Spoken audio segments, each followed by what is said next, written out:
Good morning, good morning, good morning, good morning, and welcome to another episode of Daddy's Right Here Live. I am your host, as always, Sabir Alim. What's going on, y'all? What's happening? What's popping? Tell you what's dropping. Y'all know I can always tell you that something is dropping, and y'all know me. I'm always on to something. Let me get this camera straight here, over here on this other platform here. Straighten this out a bit and fix that so we can get the party started. There you go. There you go. There you go. So, for those of you who are tuning in for the first time, my name is Sabir Alim. I'm the host of this show, and I'm also the founder and president of Daddy's Right Here Incorporated, a nonprofit family services organization that seeks to decrease father absenteeism. We offer workshops, classes on parenting, uh, lectures, you name it, we do it. And stay tuned because we got merchandise coming out too, which you'll be able to find on our alimforyou.net website. Write that down. ALIM, the number 4, the letter U.net. You'll be able to get our merchandise. Are y'all ready for some football? Yeah, I'm ready. Ready for another hat. Ready for another championship season. I'm ready. I don't know about y'all, but thanks for tuning in. So listen, we got a lot to talk about today. And not only do we have a lot to talk about today, we have a lot to be grateful for today. Yeah. Whenever somebody asks me like, well, how you doing? What's up? What's going on? I always tell them like, hey man, another day above ground. Another day above ground. Right? So people say, well, how you doing? And sometimes I'm all right, I'm good, I'm this, I'm that. But what do those things mean? What do they really mean? Somebody did not have the opportunity to wake up this morning. Somebody didn't wake up with their vision. Somebody has had a leg, a foot, an arm amputated. Somebody doesn't have the privilege of seeing, of touching, feeling, smelling, loving. Somebody doesn't have that opportunity. If you ask all of these people who died, having made all this money, all their lives, if they were afforded the opportunity to come back to life, this life, again, would they want to have more money or more time with their loved ones? I guarantee you that they will probably tell you, I would rather have more time. Yeah.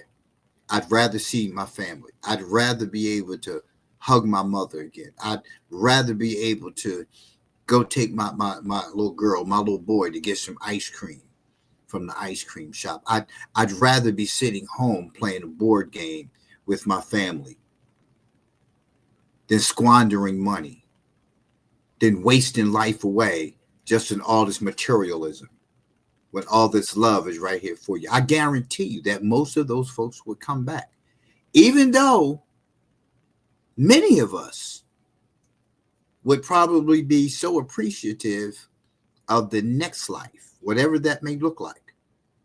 But to come back to this life, right, knowing all the people who mourned your passing, right, regardless of how the passing was, whether it was a violent one, whether you died in your sleep, whether there was some disease, some accident, something like that, I guarantee you, just to be able to do those simple, basic things that life affords us, even if it's just breathing this air one more time, that people would take that over money, over materialism. Anytime they want to fix that relationship with people who they failed to fix those relationships with, that they would want to do that. This is another opportunity. But each day you wake, by God's grace and mercy, should be how you conduct yourself in that same way. appreciating everything, good, bad, ugly, indifferent, no matter what it is. Even this racist world that we live in, this hateful world that we live in, that's mankind's condition, layered with what society has imposed upon us. But you have to understand, society didn't create you. Society didn't wake you up this morning. Society didn't give you the ability to stand, walk, talk, breathe. None of those things. Society didn't give you none of those things. Why then do you continue to depend on the government or anything else? Anything else, right? To be in a position of caring. You have to care for you. You have to give honor and praise for the one who has created you. Without your parents, without that seed being implanted into the womb of your mother, you would not be in existence. You wouldn't exist without the two of them. All these things that you can think of, that you just take advantage of, that you just toss aside, that you just act disregarding of, are the very things that you would want to come back to. And you wouldn't want to come back to your millions. You want to come back to that which truly loved you and that you truly love. But because of your own selfishness, because of your own ungrateful attitude, because of your inability to have appreciation for just the basic things, this is the life that you have. You didn't appreciate all those things. You have no appreciation for your own life, right? You have to look at those things. You're in a car accident. You're sitting there and you're calling out to God. God, save me. Oh, God, this and God, that. And, you're begging and pleading. You should beg and plead every day for him to give you another day. For you to have the ability to help somebody else, to do something for somebody else, to show others how much you truly appreciate them. That's important, man. These are all the things you weep about when you sit next to that casket, when you sit next to that pine box, when you're standing over that hole that they're in. These are the things you weep about. Woulda, coulda, shouldas. What stopped you? What stopped you? Because of your own selfish wants and needs? Because you wanted things to be your way? Because you wanted to give them the things that others had? What? What's stopping you? What's stopping you right now from just like walking over to your wife, your husband, your daughter, your father, your mother, your loved one, your caretakers, and saying thank you? And if they ask you for what, say, just thank you. Thank you for being a part of my life. Thank you for being there for me when nobody else would. Thank you for never turning your back on me. Thank you for giving me an opportunity to be in your life. Thank you. What's up, Red? Tadactions, Digis, Jack P. What's going on, y'all? Thank you for tuning in to an episode of Daddy's Right Here Live. Thank you. Thank you. The simple thing, just like this, just thank you. Because you can be doing anything else on a Saturday morning at 10 o'clock in the morning than listening to me, than watching this. You can be doing anything else. There's so many other things that I know are important in your life, right? That are important in your life. You understand?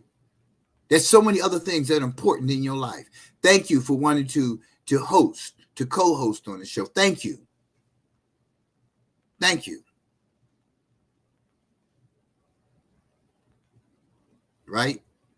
If you're interested in co-hosting on the show, ever inbox me, DM me. Let me find out who you are.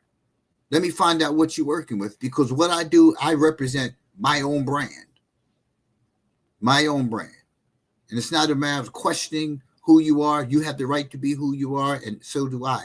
But This show represents more than just somebody sitting here, giving you a clinical expertise, giving you personal experience. I want to hear everybody's view. I want to hear everybody's side. If I don't know you, I'm not just going to bring you on, because I care about the people who are tuning into this show.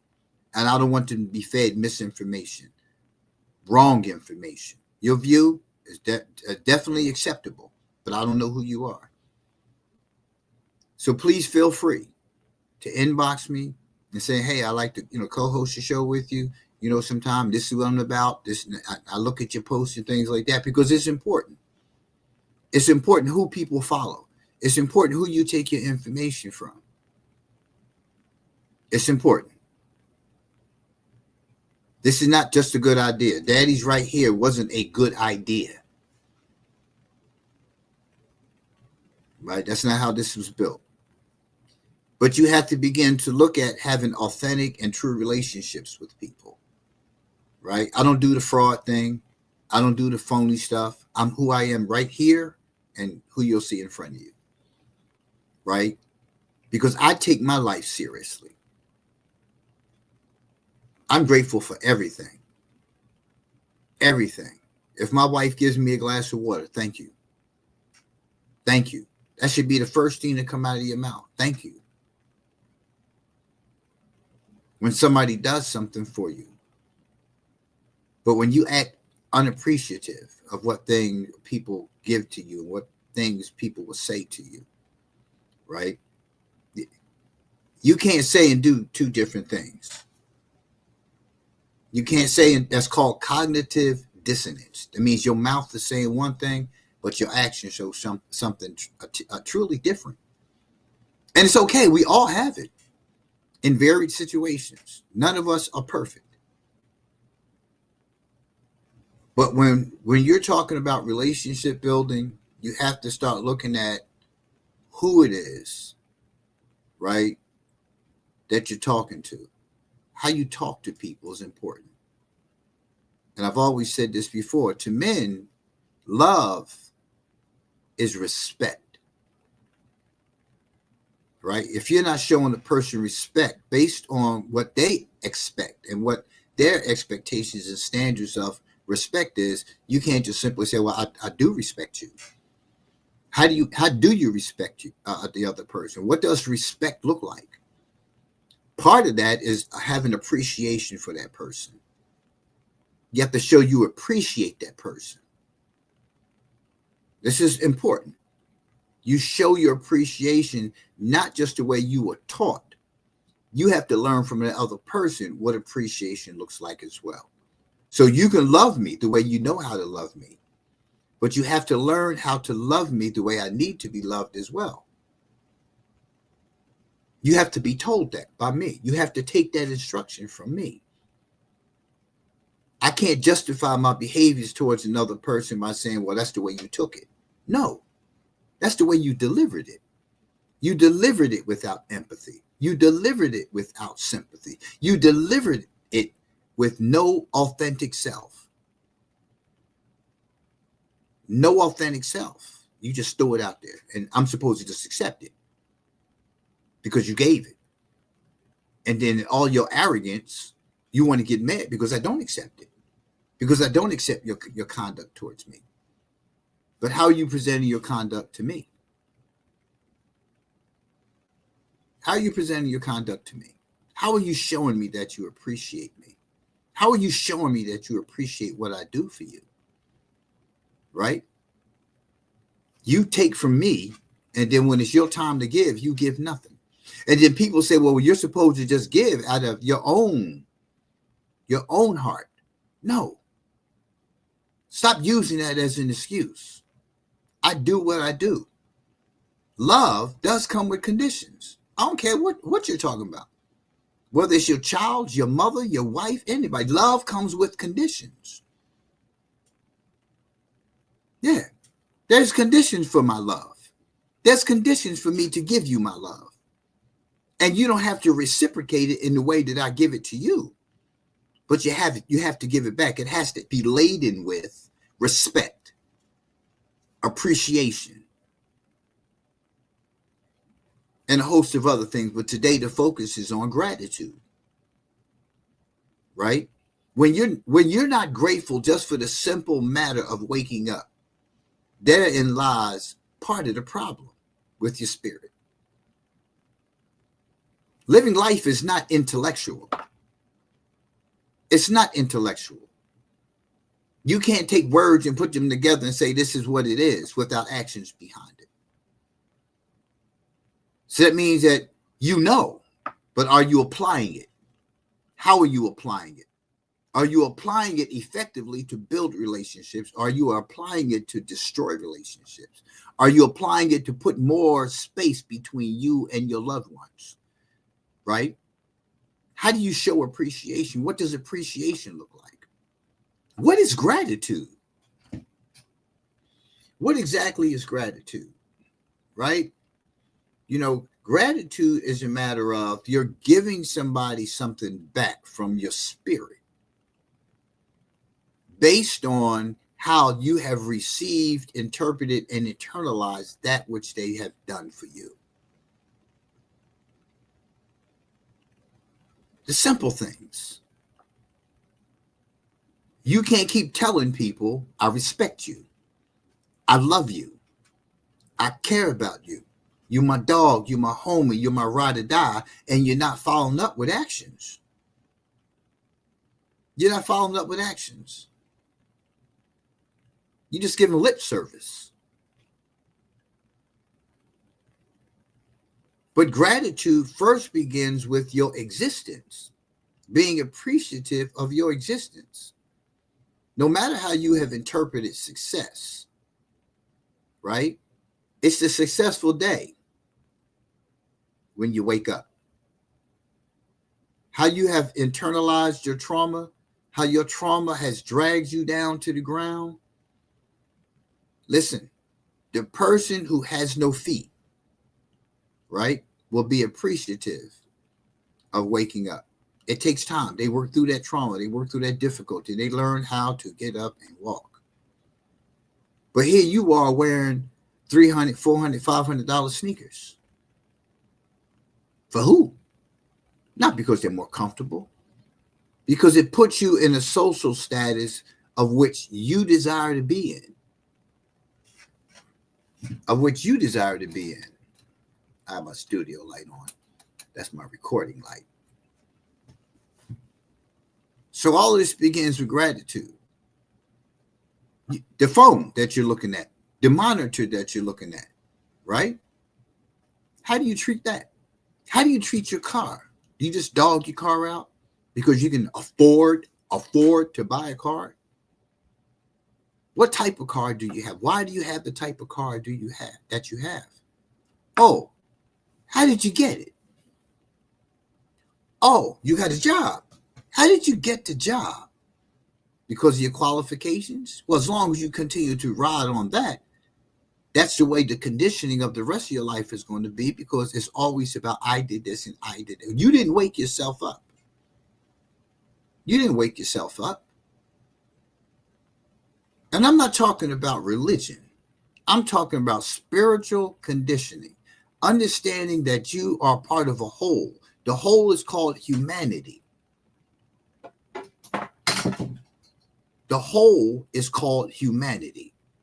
So everything that each one of us can contribute to the demise of humanity or humanity's success and growth and development. We have this much of significance. You can't even see in between my fingers. That's how much significance we are in the whole scheme of things. In the whole scheme of things. That's how significant we are. When it comes to humanity, humanity is the makeup of every human being, regardless of race, creed, religion, lack thereof, sexual identity, any of those things. Humanity is humanity. And if you're not in touch with your own humanity and the requirements, those innate responsibilities, innate meaning those things that you were born with, you were born to serve God. And again, I'm not talking about religion. Every creature created on this earth, for this earth, contributes to this earth.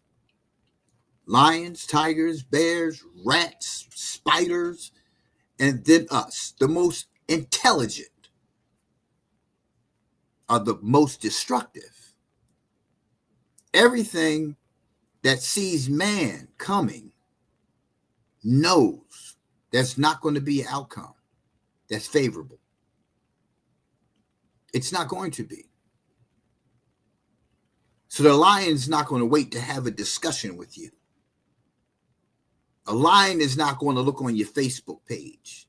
A lion is not going to look on TikTok and try to learn about you. The lion is going to do what lions do. They hunt. They're predators. The human being is the greatest predator on this earth.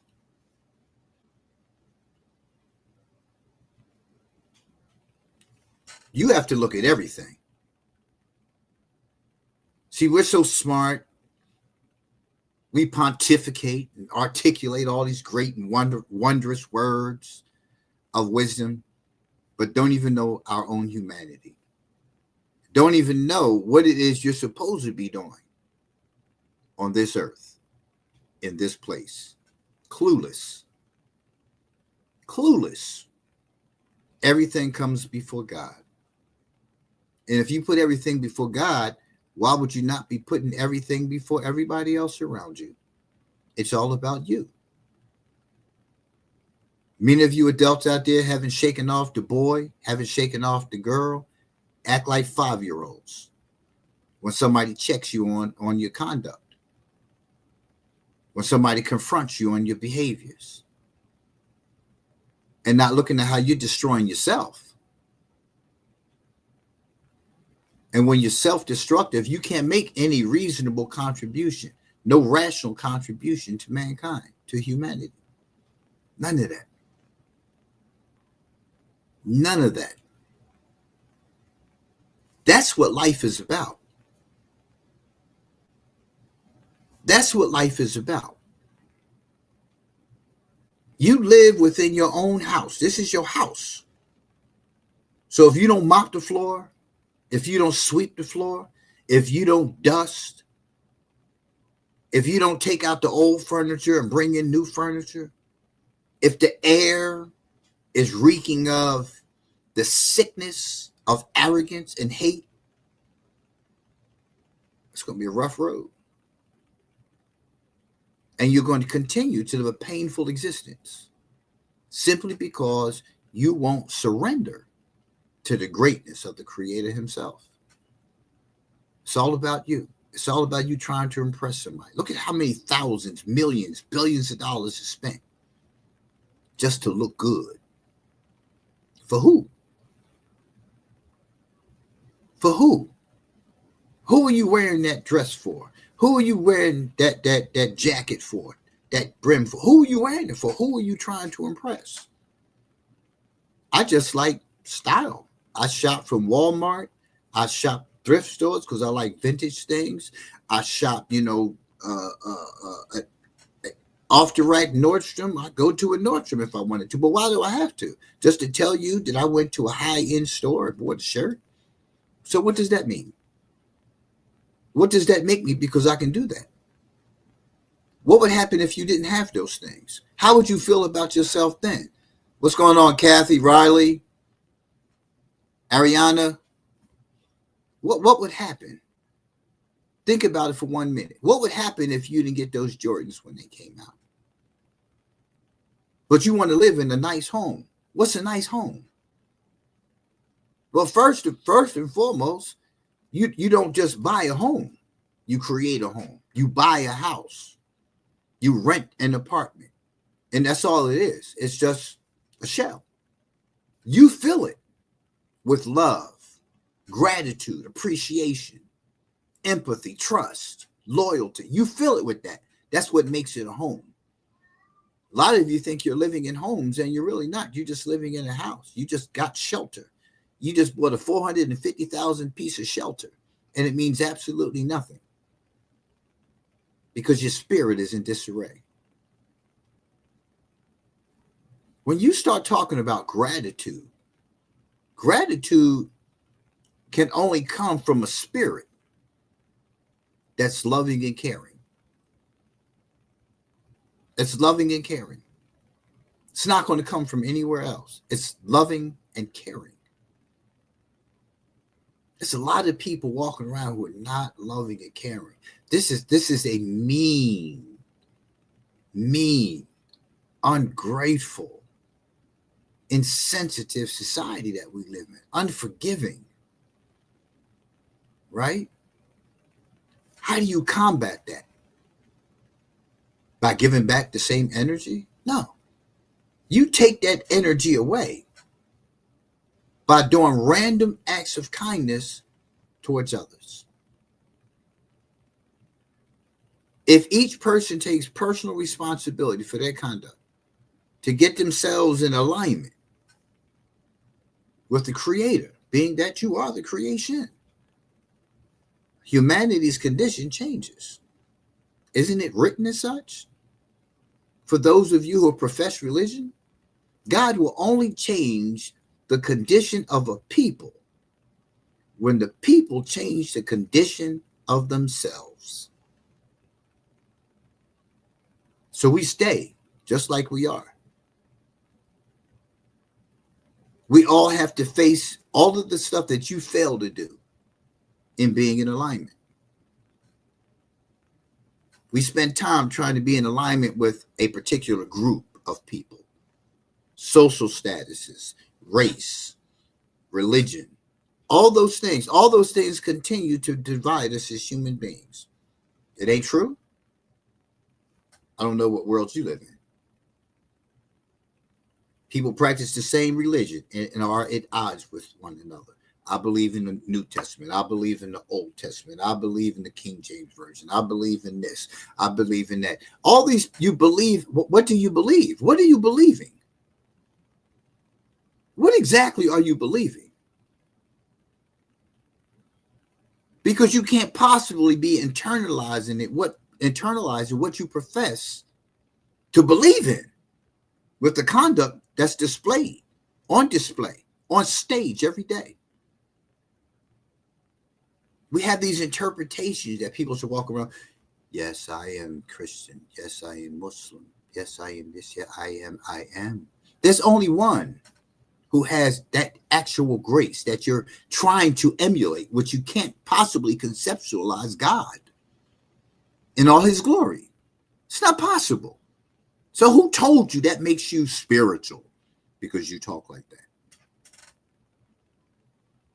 Who told you you're not spiritual if your conversations are laden with profanity? That's a condition that you adopted from your environment. You chose to embrace it. Nobody made you use profanity. Nobody made you use drugs. Nobody made you do all these things that you're so angry about. You did these things. You did these things yourself because you're trying to emulate others. You're trying to be like other people. You're trying to be this person that you think others want you to be. That's what you're doing. And you don't want to admit to that. You're copying other people. How many millions of black men do you see running around with the pants hanging on? I saw a dude, he had his pants on below his behind. And the woman he was walking with him. But you want him to be right? You think he's going to be a good father? You think he's going to be? No, I don't care what you say. That is not right conduct. It has nothing to do with social, what's socially acceptable. As a human being, why are you conducting yourself like that? Why are you displaying that? What's so cool about that? And is that cool? Is the intent to be cool? Everybody got their own little swagger. But when you're disrespecting yourself, that shows a lack of gratitude. That shows a lack of gratitude to your parents and the hard work that they have put into raising you when you turn around and conduct yourself in that manner. That shows a lack of gratitude towards all of your caretakers who tried to rightly guide you, but you gravitated towards the other. The ones who are not rightly guided, the ones who are striving and struggling on the path to destruction, right?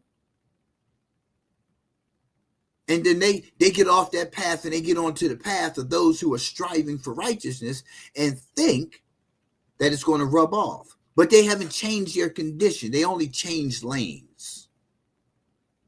They only changed lanes. That's all they've done. So they're going to tear you down every chance they get.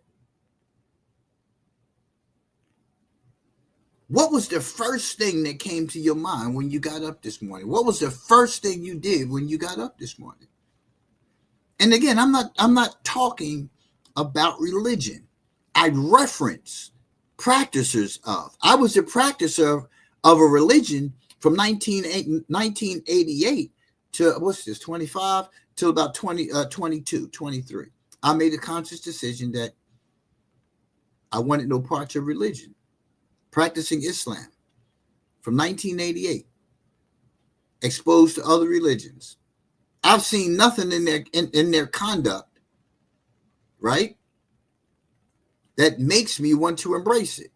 What I embraced was the word itself and how I began to see what my duties and responsibilities are as a human being in this life, not as dictated by the government, not as dictated by my parents, not as dictated by anybody. Our job is to only deliver the message. And you look at all of these messengers that you read about being a so-called believer, but yet and still you emulate none of that. Throwing somebody's name out doesn't mean anything. How do you say I'm a follower of Christ and then you don't emulate the character? How do you know that there's, it's written? You see it for your very self. It tells you that you're created in his image, in his likeness, and conduct yourself in the manner that you do and think that others want to follow that too.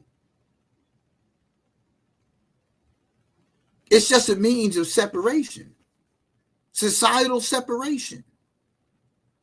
Learning from another that this is the way, right? You got to understand what it means when it said this is the way. So all you have to do is learn the way. You don't have to embrace any particular religion or any religion at all.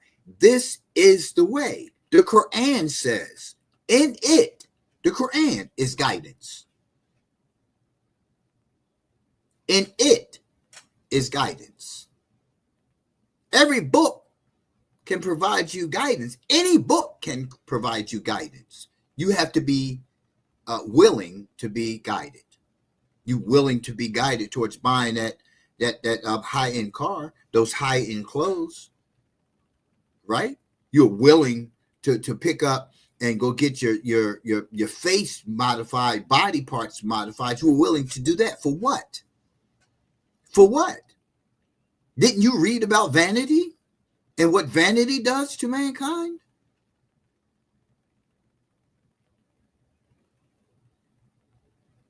Modifying, making changes to your body, that what you were blessed to have, and you modify it, you change it because of a feeling, because of a thought, because of what somebody else told you. Be you, do you.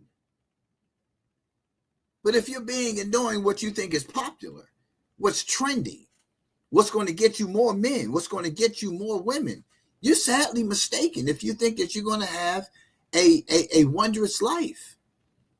You don't know how to take the good with the bad, because when bad happens, you run. You don't realize that in itself is the lesson. So you only appreciate that which you want to appreciate, that which selfish is, that satisfies your own selfish wants and needs. Your own selfish wants and needs. It's selfish. It's a lot of selfish people. Selfish people are not grateful. Self-centered people are not grateful at all. all about you. It's all about you. So, as we delve into this conversation on gratitude, right? I would just like you to take a minute and look at your humanity and ask yourself, why is it you're always caught up in drama, conflict, and controversy? Why do you always feel the way you do? Do you know that there are also physical effects that happen because you are an ungrateful person, because you have no appreciation for things? Stress isn't the only thing that negatively affects the body. It's your living that affects your entire body. Everything in you gets affected. Things don't go your way. Look at what it is that happens inside when you don't get your way and how you act. You don't even want people to let people be who they are. You put all your energy into trying to change somebody. You can't change anyone. Listen to what I'm telling you. A person has to be willing to be guided. Willing to be guided. But it's people who will live their lives, no willingness, no change, nothing. Let's go to the article. So the title of this article is 7 Scientifically Proven Benefits of Gratitude. Now, I want you to understand, this says scientifically proven. I have just spent 25 minutes breaking down the science of our existence as human beings. Everything is tied into science. Look at how we're formed. Look at how we came into being. Just look. The sperm cell that came out of the man. You ever watch the sperm swim towards that egg? Think about it for a minute. This is how you came about. A sperm cell from the male. Thousands of them. Millions of them. Swimming to get to one egg and get inside of that egg. One. Only one enters. Just one. Enters into the egg. It picks and picks and picks and it finds the spot. You know, just like you were trying to find the spot to hit it so you can get it. Right? One cell enters into the egg. And there you go.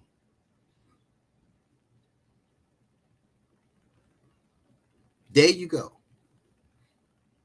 There you are. Blood clot.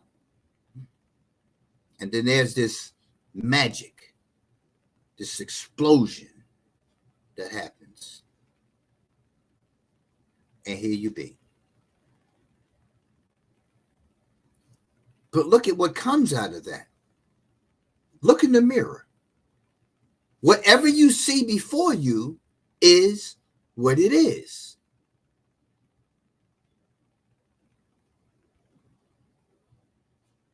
No matter what you think of it, it is. Because some of those connections of the sperm and egg didn't come to fruition. Yeah. Some of them had their lives taken. Some of them were torn out of the body. And some used that so casually. Like I said, I got a stain on my shirt. I'm just going to put some chemical on it, throw it in the wash, it'll wash, and the stain is gone. But it's more to that. It's more to that. Somebody carried you and I for 9 months for those who went full term. Some went longer. Some went shorter. but here you be. I want you to listen to me. I really want you to listen, because you're taking for granted something everybody doesn't get. There are people born limbless. There are people born with all kinds of deformities and everything who continue to live their lives in spite of. And many of them are happier than those of us who have all these so-called faculties. Then you walk by somebody in the streets who doesn't have the faculties that you have, and you browbeat them. You laugh at them. There, but by the grace of God, could be I. And look at them.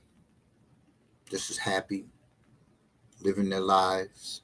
None of us are unscathed of social ills.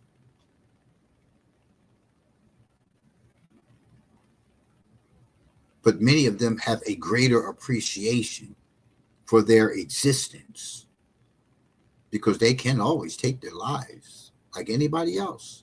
But here they are, living and enjoying life with that which they have. Not with what they don't have, with what they have. Here, many of us have the ability to do things that that person cannot do, but still they have. Still they have. What do you feed yourself that you can walk around and be ungrateful for anything that anybody gives you? Some of you are beautiful physically and just as ugly spiritually. Ugly spirits. And you know it. You feel it. You just don't want to admit to it. So the article, 7 scientifically proven benefits of gratitude. This is Psychology Today. You know, if you follow my shows, you know psychology is my primary focus, because you have to come to understand what resides here. What resides here is the brain and the mind. The brain being the central nervous system, the controller right here. The mind being that which encapsulates all that you experience in life. In life, that means in the womb, in the egg, before it begins to form. All of these things are here. Are here. Right? That's what you need to understand. For some, this is the terror dome. This is what destroys your life right here. Gratitude is a feeling. We all like to feel good. Just think about what you feel like when you drink, eat, touch, smell something good. All your senses. It's good. You drive down the highway and you smell a restaurant, right? Because in the air, what you smell is what's coming through the hood, through the vents. It's burning oil, burning grease, and all those things. You don't smell the actual chicken. You smell the herbs that the chicken is breaded with, what it's seasoned with. You smell those things. So it smells like food, right? You become accustomed to, I know when near such and such, you can smell the fries, you can smell the chicken, you can smell the sauces, you smell all those things. And you can determine pretty much, I know what that is. But what about breathing?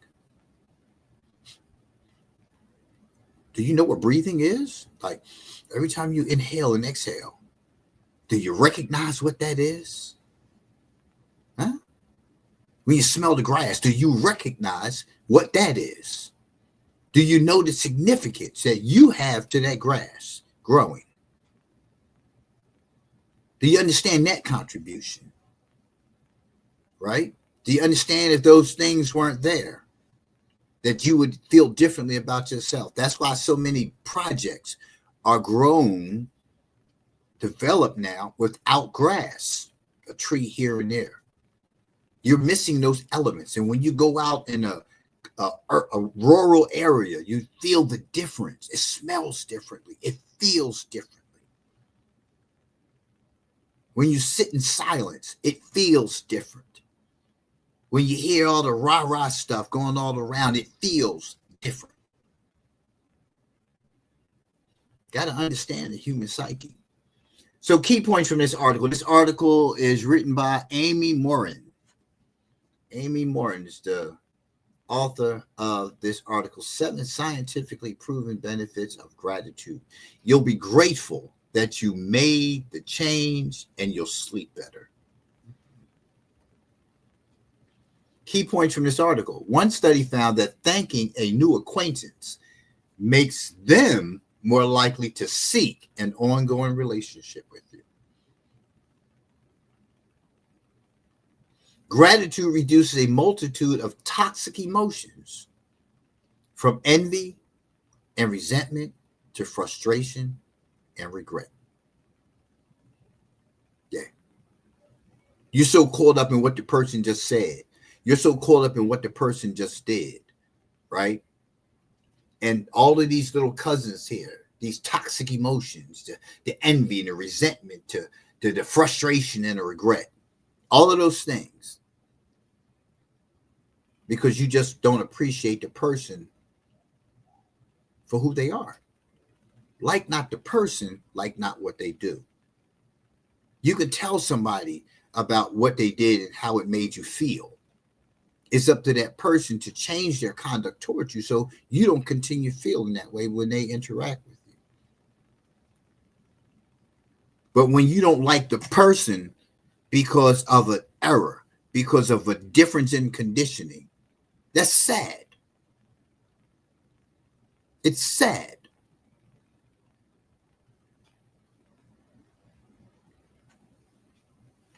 Writing in a gratitude journal improves sleep, according to one study. So when you take that journal out and you just write, I'm grateful for today. I had an opportunity to help somebody fix a car tire who was stranded on the highway. Right? And you write that. Because what you do for others, you don't have to go running around. Yeah, I helped this guy today. That's not gratitude. The first part of gratitude is the one study found that thanking a new acquaintance makes you more likely to seek an ongoing relationship, right? So people will say, well, I really appreciate you helping me. You know, and you say, well, you're very welcome, right? It's twofold. For one, accepting and embracing that they thanked you for doing something that nobody else did. 2,000 cars drove past that person. Here you come. And you saw them and you went over and helped. Whether your intention was for attention or whether your intent was to, help them because you know what it feels like because you've been in that position before, regardless of what the intent. You're rewarded for intention. So you can intend to do a thing and don't do it and still have reward from it because there was some barrier, there was something that happened that kept you from helping them, right? But just the mere fact that thought crossed your mind, there's a reason why it crossed your mind. You may not know why it crossed your mind, but you felt compelled in that moment. I'm going to pull over and help this person. Nobody else is stopping. So without a thought, you get off at the next exit, if you're able to, and you come around, or you just pull over and go back to them, whatever the case is, but you're rewarded for intentions. A lot of us have good intentions that don't follow through because of thoughts. Everything begins with a thought, right? So to the article. We're not going to get through all 7 of these today. I can tell you that now. We'll do a follow-up part 2 next week, right? Number 1 on this list, right, of the the scientifically proven benefit of how gratitude can change your life. Gratitude, to the article. Gratitude opens the door to more relationships. Not only does saying thank you constitute good manners, but showing appreciation can help you win new friends, according to a 2014 study published in Emotion. The study found that thanking a new acquaintance makes them more likely to seek an ongoing relationship. So whether you thank a stranger for holding the door, right, or send a thank you note to that colleague who helped you with a project, acknowledging other people's contributions can lead to new opportunities.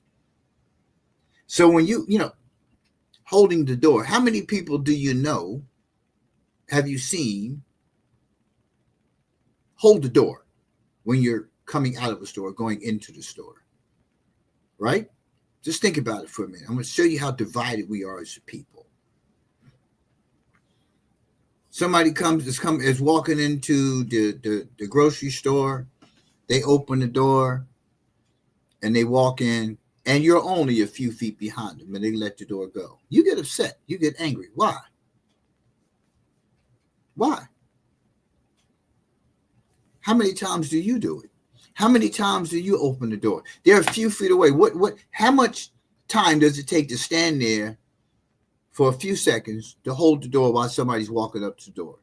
How much time does it really take? I want you to understand that. I just want you to understand that. How much time would it take for you to see a woman, a man, a child, a few feet behind you? You know they're coming in the store behind you, but you don't stand there for those few seconds and just hold the door until they get there. Right? Think about that. How many times do you do that? And why don't you do it? So it's twofold. Do you do it? Why do you do it? Got to ask yourself that. See, it's a matter of developing consistency. It's a matter of establish a foundation, a clear foundation. Let me see, move this over here because TikTok wants to authenticate this. Bam. See, when you authenticate it, it goes back to where it's. See, it's just authentication to make sure it's not just on, because some people do that. But you start looking at what it is that you do. When you're driving, do you use your turn signal? Huh? Do you use your turn signal? Do you give people behind you enough notice that I'm about to make this right or left turn? When somebody's trying to come out of a driveway, how many times do you let them come on in? And when you let them come in, how much space do you give them? Do you keep creeping up and inching up and telling them, hurry up, hurry up, hurry up, hurry up? Right? Or are you giving them enough time to actually pull out? Right? How much notice do you give them that you're going to allow them to do that? Like if you're driving up and the driveway is 10 feet up, at what point do you let that person know? Come on out. You flash your lights, right? Slow down, because it's twofold. If you're still coming 40 miles an hour and you're just flashing lights, I may interpret it as like, hold up, I'm coming. Right? Look at all the things that you do in everyday life and ask yourself, how do you receive it and how do you give it? Because some of us are so full of arrogance, we don't say thank you to people. Right? You can't become like that person. Sure, you feel it. Sure, you think something of it, but how much energy do you put into it, right? Because it didn't happen the way you think it should happen. They didn't have to hold the door. The question is, what do you do? Do you hold the door? It's not about whether they did or didn't. It's about, did you? Because if you go through feelings because somebody didn't hold the door, then you're expecting for somebody to be the way you are, act the way you are, live the way you are. And when they don't live according to what you think are the standards, then you don't want to have anything to do with them. That's humanity's condition. If you're a believer, Cain murdered his own brother. Why? Out of envy, out of jealousy. Mankind's condition. If you're a believer, when did mankind's condition change? Why did it change? See, so don't profess to me that you this and you that when you still don't even understand your own humanity. When you're so fixated on what you want others to stand on, and you don't stand on it yourself. Be that which you want, which you see the world to be.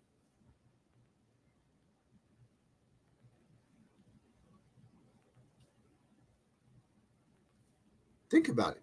What are you being that you want to happen in the rest of the world? What do you be?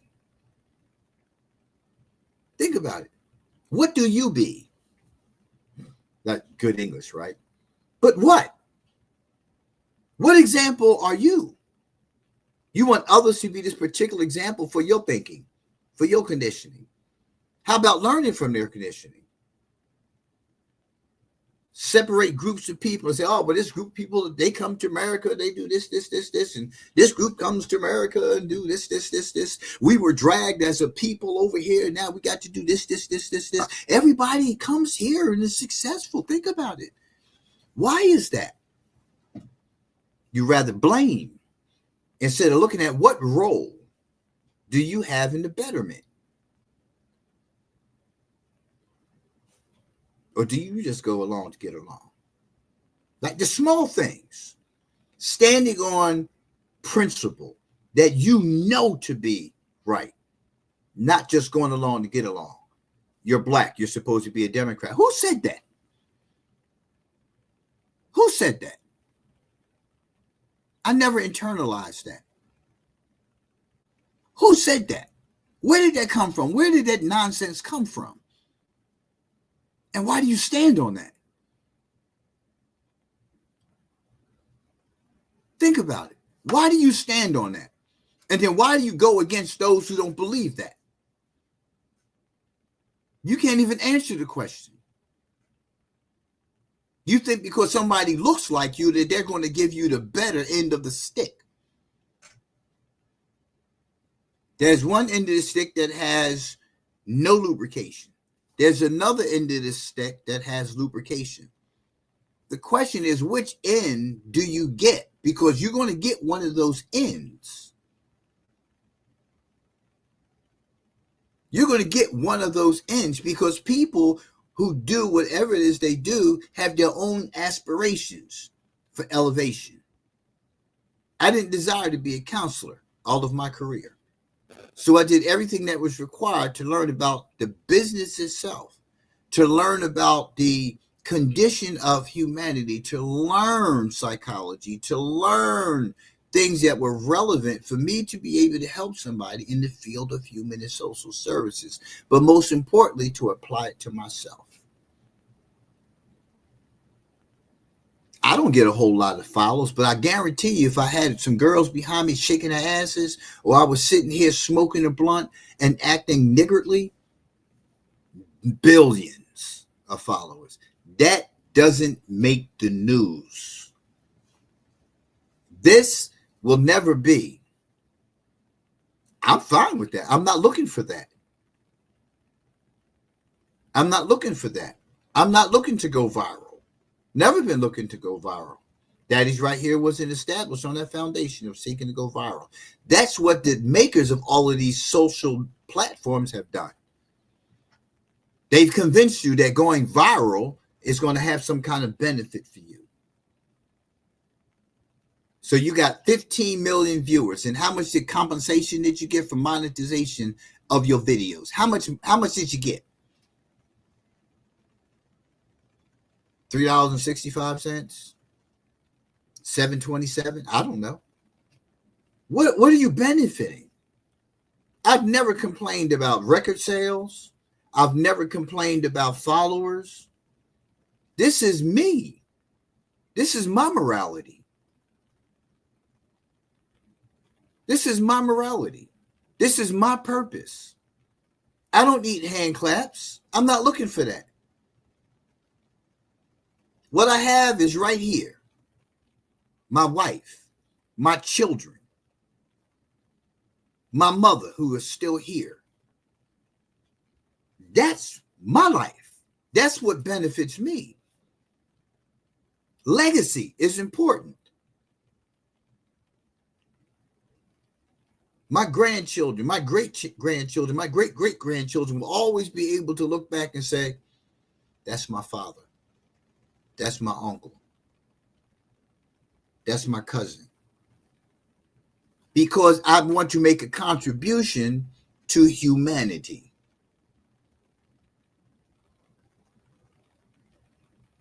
If I had one follower, me and that follower were going to get it in. That follower is going to post little comments about what it is I say. I'm going to look forward to that follower. Every follower of any of my platforms, I appreciate everybody because, again, you could be doing anything else. You ain't got to be watching me. You don't. If you stay for 30 seconds, if you stay for 30 minutes or you stay for the whole show, I appreciate any observation of what it is that I have to offer. It's my purpose. I've worked in the field of human and social services for 31 years. This is what I do. It's what I do. I don't need viral. I just need one person to get the message today and pass that message on to another and another and another. That's all. I just need one. Anything more than that is a bonus. One is a blessing. Beyond that, it's a bonus. It's you conditioning yourself to not be concerned with everybody else. You don't have to have a big fat behind because somebody else thinks that's what you should have. What do you think you should have? Why do you think that you need to get these things put into you? To get your boobs enhanced. To wear all this black stuff to make you have your full beard. And when you wash it off, you don't even look like that person anymore. And I say that respectfully. I say all that respectfully. But it's all vanity. And it's to draw attention to yourself because you are going after something that has no benefit to your spirit. It has no benefit to your life at all, but just some momentary fun. Some momentary fun. Because at the end of the day, when you take off the wigs and the black and all that other stuff that you get on, you're stuck with you. And you don't like you. You can't like yourself if you got to do all these things. You can't. You won't go outside without doing those things to yourself. You'll take all the pain and the infections and everything in the world to not be you. So if you're not grateful for who you are, how can you be grateful to me for what I give you? How can you be grateful to God to what he's given you? How can you be? You can't. Gratitude is within. Gratitude is a person who appreciates. How do I learn to appreciate?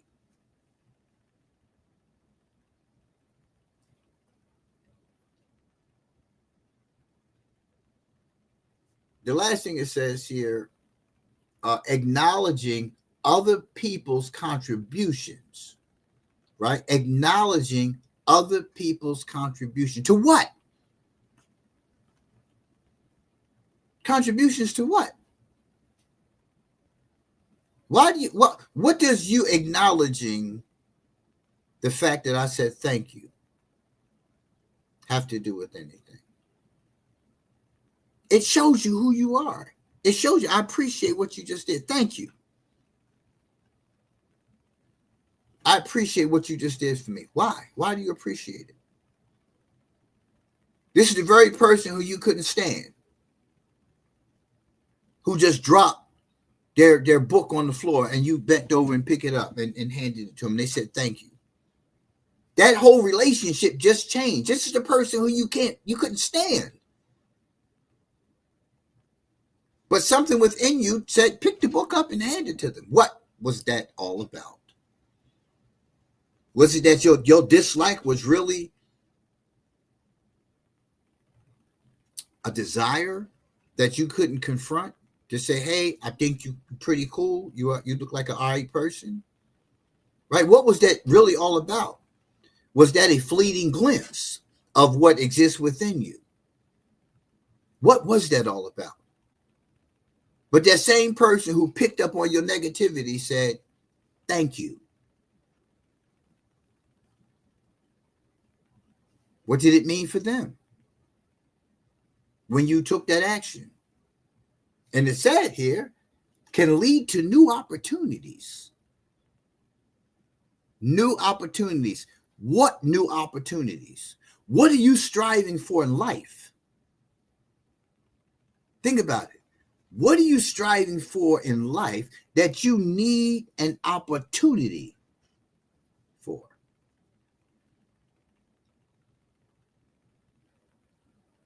You may desire within yourself to work in a particular place, to go to a particular place. And that action created a new opportunity because you took and you showed somebody something that was important to them, that may have made their day so much better, that may have had an ill perspective of the world around them, a negative worldview. And in that moment, you changed that for them. In that moment, you changed it for you. Because it was a random act of kindness. And you got rewarded for that. You made that person feel appreciated. Because in the very home that they live in, the very house that they live in, they don't get that.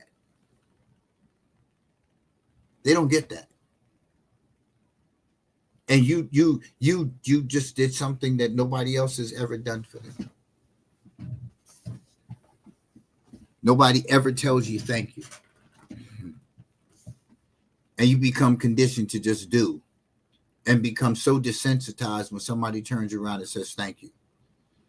It's like, because mind you, you were an appreciative person prior to you exposed some things transpired in your life which changed that thinking, and then here it goes again. So you went from being sensitive to the needs of others to being desensitized because of how others in your environment treated you. Then you got somebody else that comes along, so now you got to be desensitized from being desensitized to be resensitized, and you wake that up in that person. Thank you. And be like, no, thank you. Because for once in my life, I finally did something that I feel good about. This thing is deep, man. You got to get off this superficial stuff. And all that stuff you layer on you to be and look like somebody that you're not only conceals that which exists within you.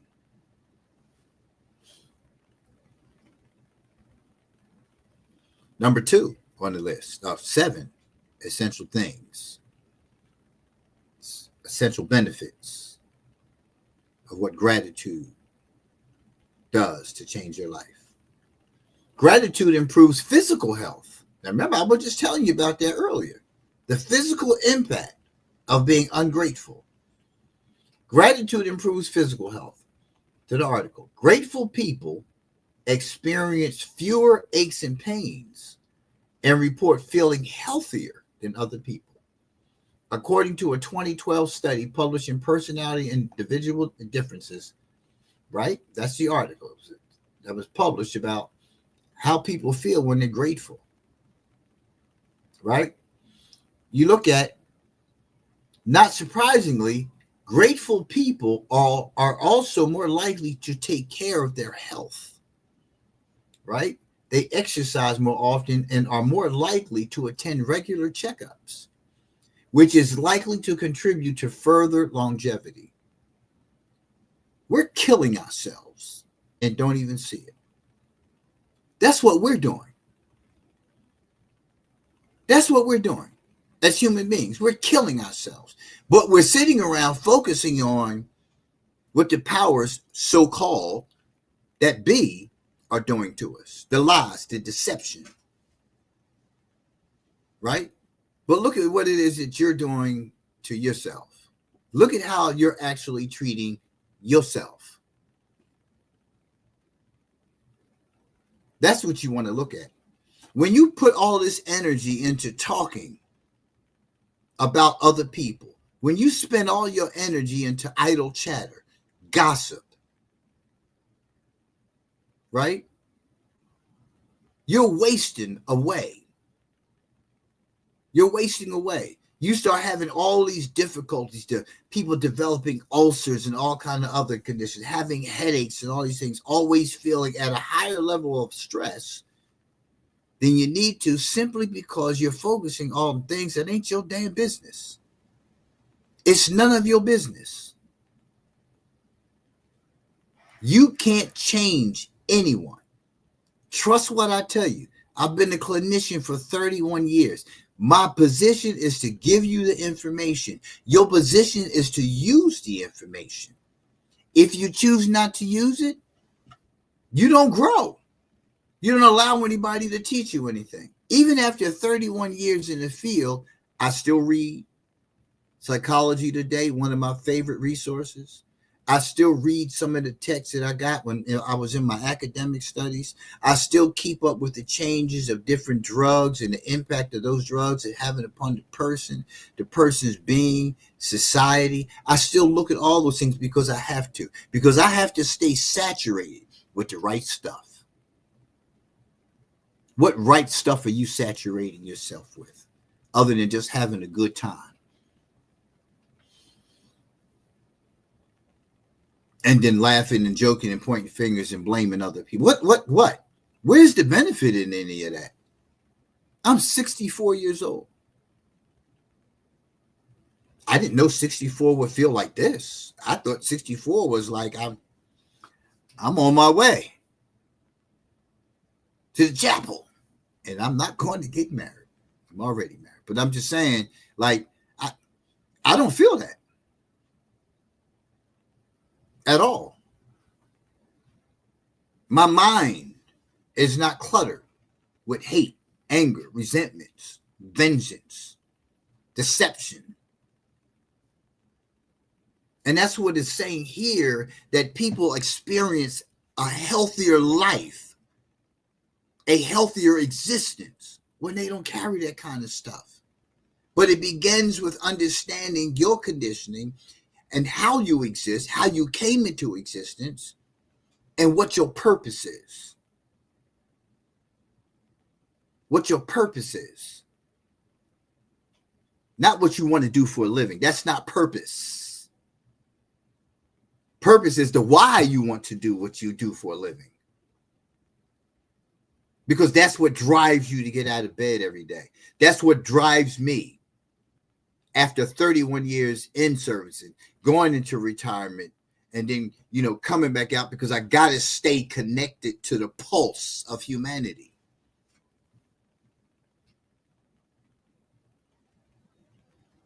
I have to stay connected to the pulse of humanity.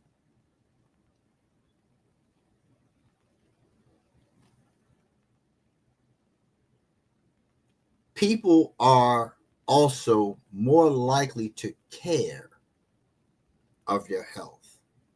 There's people walking around so preoccupied with living this life, this imaginary life, and they're missing life itself. There are people walking around with insurance cards in their pockets and don't go get annuals, don't go get semi-annuals, don't conduct prevention. That's what Obamacare was set up to do. Obamacare wasn't set up to make sure everybody got insured, but it was set up so that everybody can keep the prevention of self, which means going to the dentist and having your teeth checked before getting a toothache, before your teeth start falling all out. Before that. That means go on and getting that digital exam because that's the most accurate one, right? Right? It's uncomfortable. You want to check. You want to find out. You want to find out. You want to find out if there's some polyps there. You want to have them removed while they're small before they grow and they turn into something else, right? Those are the kind of things that I focus on doing. Yeah, it's uncomfortable. But how many uncomfortable positions have you been in that were pleasurable ones, right? So I'm just saying, you pick and choose where you want to be uncomfortable. When you're sitting around with idle chatter and gossiping and talking about everybody and being self-righteous, that's painful, but you don't see it that way. You're sucking in everybody else's stuff, and you're avoiding your own. You're impeding your own growth. You're keeping yourself from growing. That's why we have so many adult boys and girls. Because you haven't shaken off the boy. You haven't shaken off the girl. You still want to walk around at 50, 60 years old, being on the corner with the 15-year-olds, the 12-year-olds, right? Trying to play Big Papa. And they looking at you and laughing. And then they have little to no respect for any other senior members of this village that we all live in. There's no matriarch. There's no patriarch. There's none of that anymore. It's none of that anymore. We don't recognize those kind of things in our society anymore. That's why so many homes are splintered. That's why we have so many of our youth incarcerated. Not even talking about the adults. There's adults sharing cells with their children.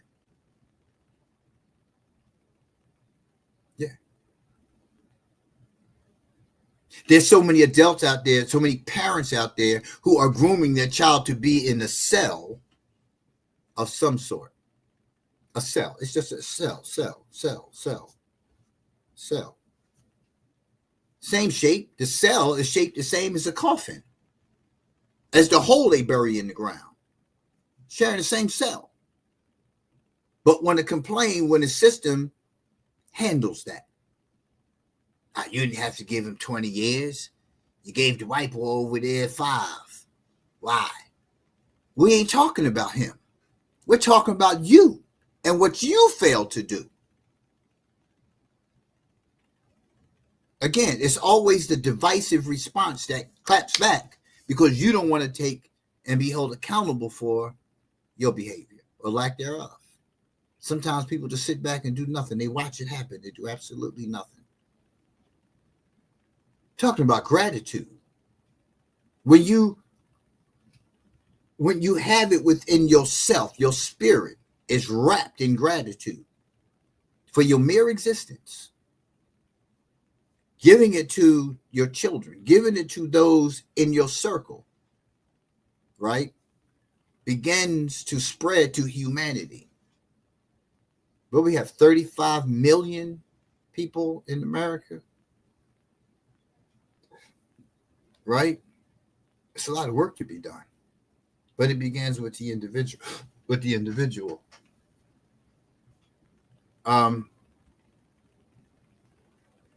So people who just take life for granted don't put energy into taking care of themselves for real. They put energy into looking good. For who? For who? I throw a pair of shorts on a t-shirt. I used to have to always iron my clothes. No matter what, iron. I got to go out the house press. I ain't going nowhere. I press sweatpants. Right? When I turned that corner to stop living the lifestyle that I was living, being in the street, and that whole life, When I walked away from that, I walked away from everything. And for the first time in my life at the age of 34, I put on a pair of shorts. Yeah, little tiny legs.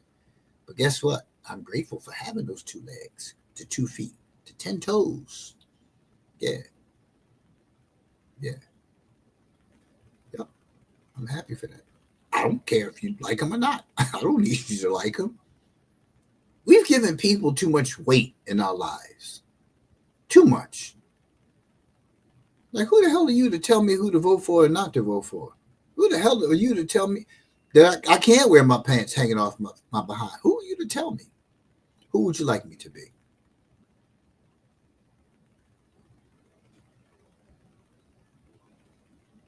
Are you looking for that person? Who you going to accept that from? Are you showing that person that you're grateful, that you appreciate them for looking out? Do you do that? Or you to act like a thief and just take from them what they give to you and just run off in the night? How do you show it?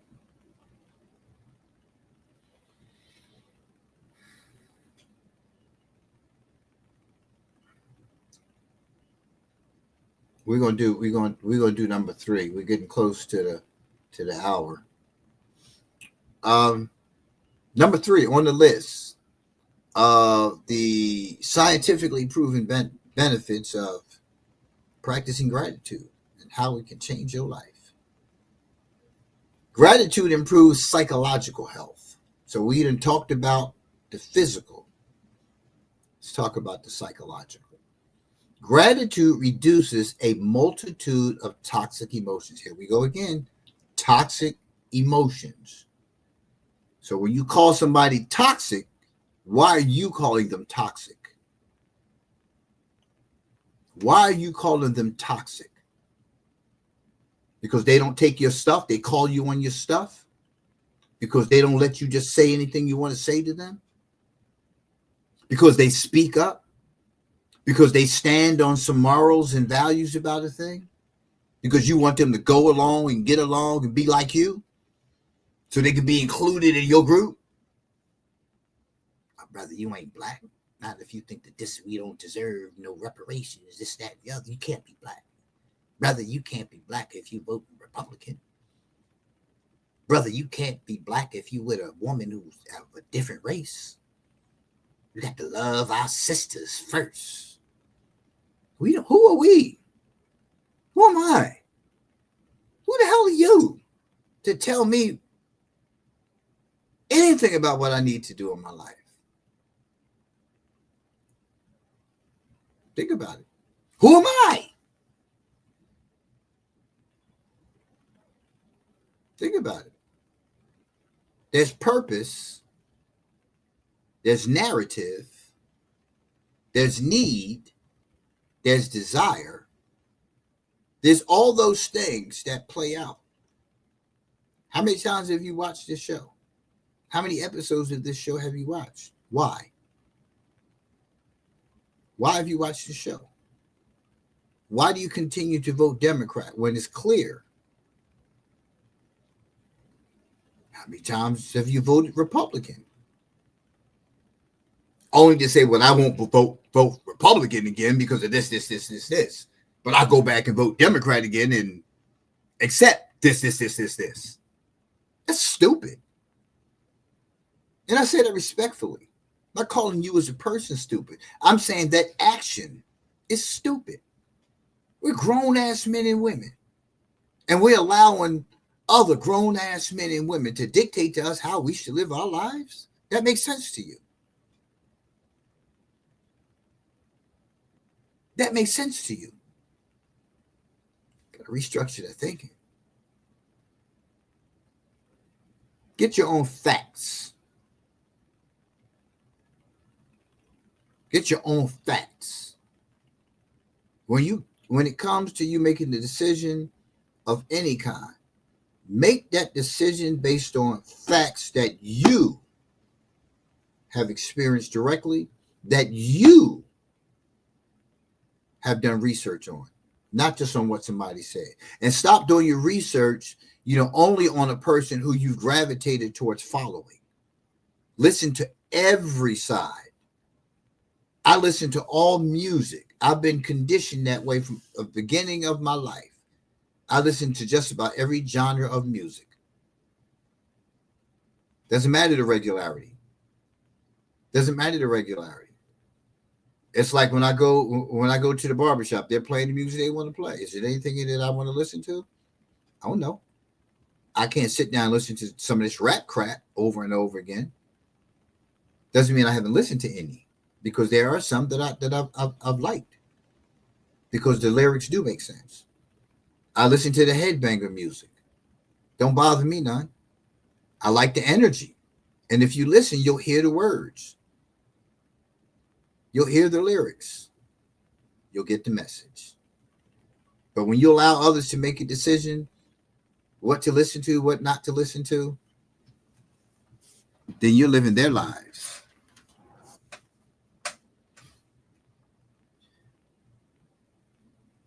From envy and resentment to frustration and regret, right? That's part of the toxic emotions. Again, toxicity has cousins, but toxic is not just what you think it is. That's the superficial stuff. That's the stuff that you've decided within you is toxic. You can have great sex and that's toxic, and find yourself stuck in that relationship because you're toxic. Because the toxicity was the sex, the euphoria of the sex. You're just as toxic. If that's as far as you can take the relationship, because you can't take it beyond the sex, because you're not conditioned to do more. So that relationship is based solely on the toxicity of that euphoric feeling that you get when you have sex. So who's toxic? Who's toxic now? The toxicity of you wanting to be in a relationship with a person simply because of the materialism that they can provide for you. That's toxic. You don't have that conversation. Toxic can mean a whole lot of different things, but it's never you who's the toxic one. Guaranteed. A lot of times people are called toxic simply because they just won't bow down to your shenanigans. When you look at toxicity, you look at envy and resentment and the frustration and regret. All those things take place. Regret will kill you because it's stress. It eats you alive. It's like cancer. It's like cancer. You regret that you weren't a better husband. You regret that you weren't a better wife. And here you went, you're in another one. Still regretting that because you see signs in this one that are similar to the other one, because we pick the same people. They have different faces. They have less or more than the other in the other areas that you didn't like, but there's always going to be something. There's always going to be something.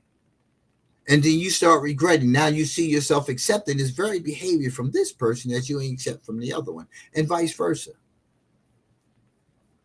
When if you just focused on your being, not the other person's being, you focused on your being,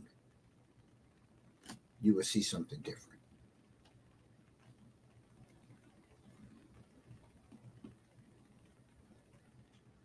But that's not the focus. That's too much energy, man. That's too much work. Way too much. And that's how you're killing yourself spiritually.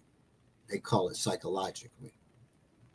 Your psyche is off balance, which greatly affects your spirit, because the human psyche is the id, the ego, and the superego. Those aspects of self that are ever changing. Well, they should be.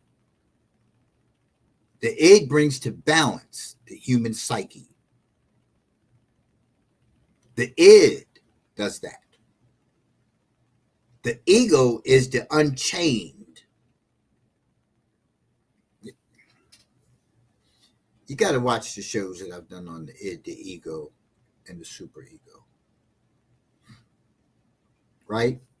So, the id is everything about humanity's condition, man's condition, man, right? Which is still humanity's condition. It's all the animalistic tendencies, right? Because you got to first understand that human beings are animals, right? Because we eat cooked food doesn't make us better than the lion, the tiger, the bear, the rat, whatever. We're animals. Understand? So the id makes instinctive, innate decisions. The ego is what moderates between the superego and the id. The superego is morality, your morality. So when people say they have this gut feeling, that gut, that's your morality. See, when you're connected to the creator himself, when you are striving to be in alignment, right? You can be this way or that way, but as long as you're striving to be in alignment, it begins to get to where it needs to be. It begins to close the gap and you find total alignment. But when you're striving to be in alignment with the creator, you begin to experience that spiritual part of life. You get out of the id and you go away from the animalistic tendencies to the creator. So down here, when you say, I just had this gut feeling, something went right, that is the core of your existence. That's your values, your beliefs, your morals about things. The superego is the mediator between the two. The animalistic tendency is the first thing that comes out, fight or flight, right? Fight or flight. Fight or flight comes in different forms. Fight is not just like punching. Fight is the resilient part of the human being. So when you look at that, that's part of the psyche, right? But the superego, right, is always trying to get to the id. Oh, hey, stop it. But they don't always connect because of one's conditioning based on what it is that they put into practice on a regular basis, how they conduct themselves. Right? So the ego says, hold on, Ed, wait a minute. I just had a conversation with the superego. The superego said, although, you rightfully should be angry about it, taking one's life is immoral, and you know that. That's not your belief. That's not your value. You just feel strongly, very strongly about what just took place. So just fall back. Just chill. Stop. Walk away. That's what the ego does.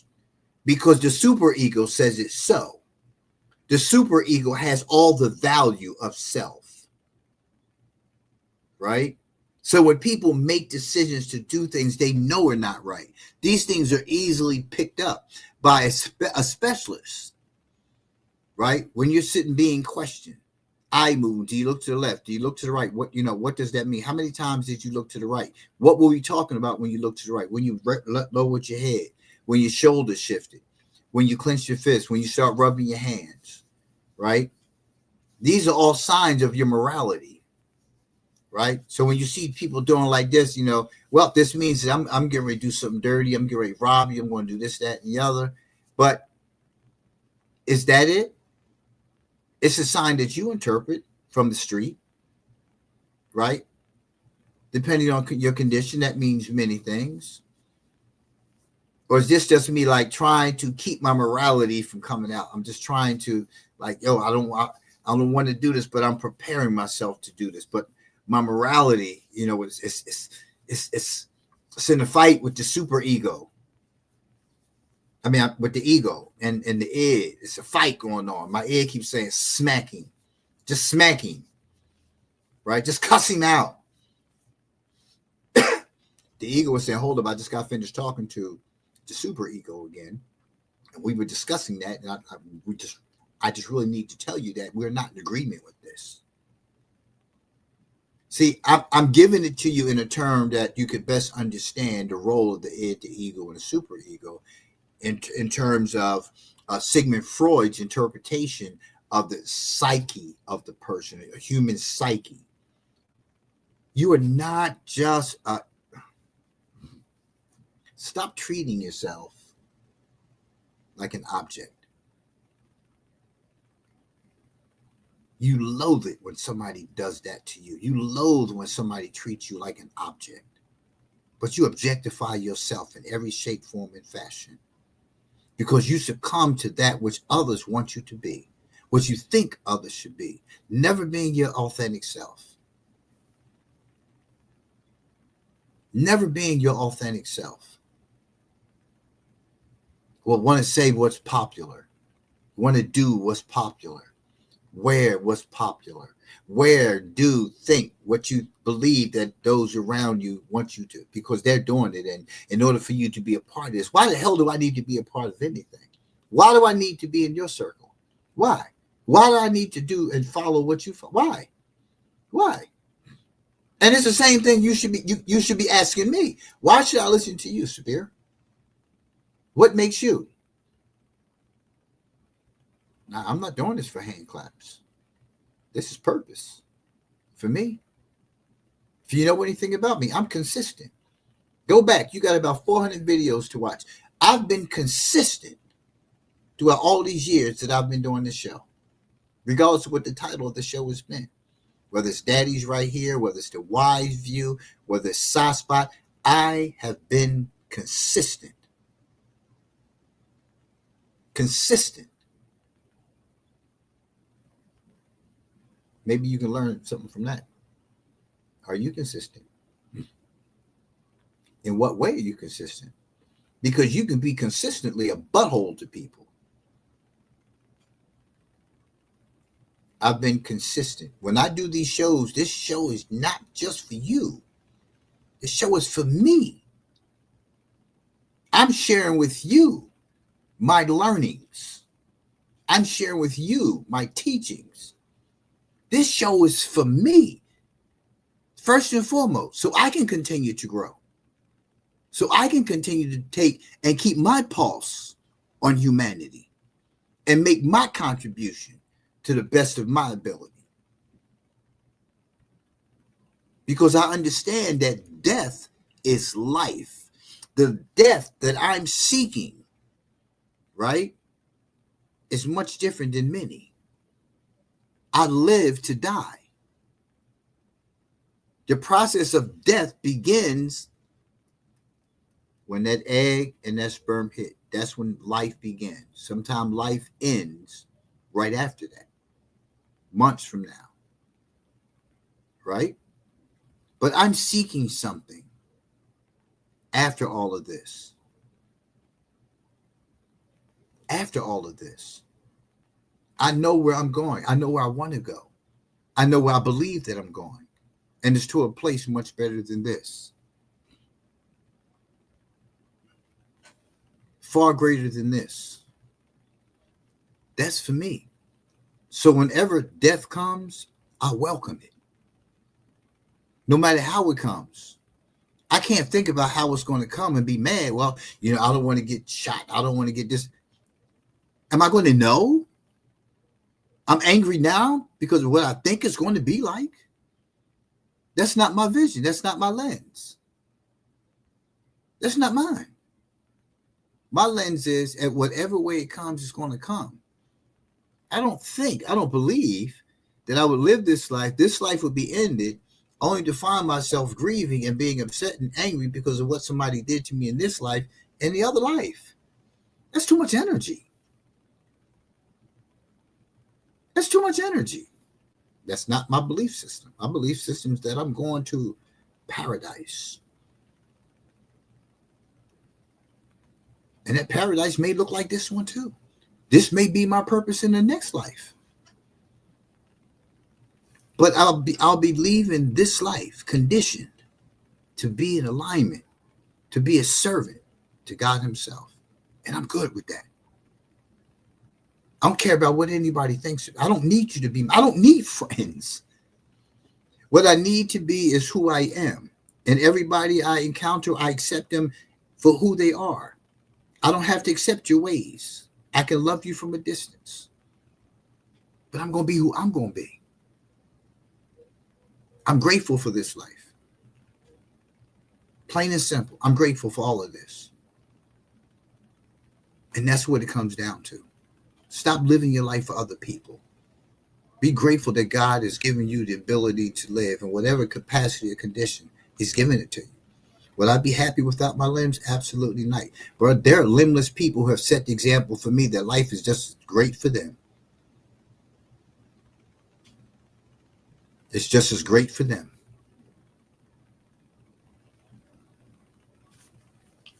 I don't know. Maybe it's just me.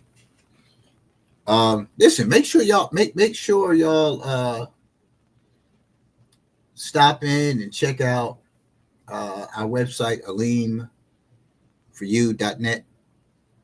And it's a lot of things that we have to offer there in terms of merchandise. Listen what I'm telling you, man. We look for a 5 to 7% profit margin on our merchandise that you'll find online. 5 to 7%. Same product, better design merchandise. People are charging you $150, $160 for the same thing we sell for $49.99. We have boots, we have sneakers, we have shirts, we have hats, we have dresses, bathing suits are on their way. You name it, our designs are on it. aleemforyou.net. aleemforyou.net. You got to check it out. Also, for those of you who don't know, my third album comes out June 1st. After this, I'm switching over to the studio. Well, I'm in the studio. This is this studio. Then the other one's right directly next to me, where I actually have my recording deck. So working on number 3 album, and yeah, I do a lot. I keep myself busy, and I'm not making any money off of any of this. I go to work. I got retirement money.